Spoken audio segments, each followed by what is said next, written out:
عکاسی پیشرفته با دوربین SLR.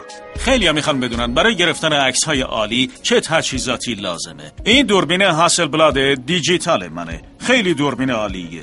به کامپیوترم وصله و عکسی که میگیریم مستقیم میره توی کامپیوتر من. و این نورهای استودیویی رو دارم. این نورهای الینکروم 6-7 تا نور اینجا دارم و چند نوع تعدیل کننده دارم که به نور حالتهای مختلفی میدن. منبع نور رو بزرگ میکنن که نور نرم یا سخت درست کنن. این پایین جعبه رنجرمو دارم. این از اون تجهیزات نورپردازی استودیویی که میتونین با خودتون بیرونم ببرین. این یه بدنه دوربین SLR معمولیه. باید دوربینی باشه که مد کاملا دستی داشته باشه. یکی دیگه از لنزهای محبوبم لنز تله کوتاهه. این یه لنز با فاصله کانونی ثابته، یعنی لنز زوم نیست، فاصله کانونی ثابته.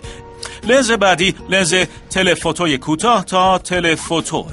این یه لنز زومه و زوم 70-200 داره. اگه بخوام قدرت این لنز رو بیشتر کنم اینو با خودم میبرم که یه مبدل لنزه. چیز دیگه ای که به نظر من جزو تجهیزات ضروری به شمار میاد و بهتره که داشته باشین چند تا فیلتره. من معمولا از 3 تا فیلتر استفاده میکنم. فیلتر پولاریزه. این فیلتر پولاریزه منه.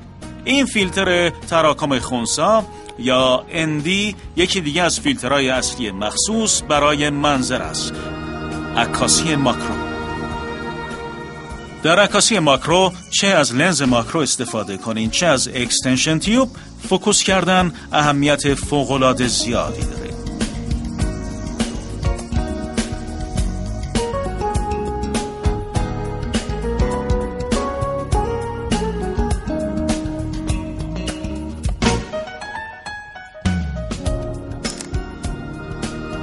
عکاسی از فاصله دور.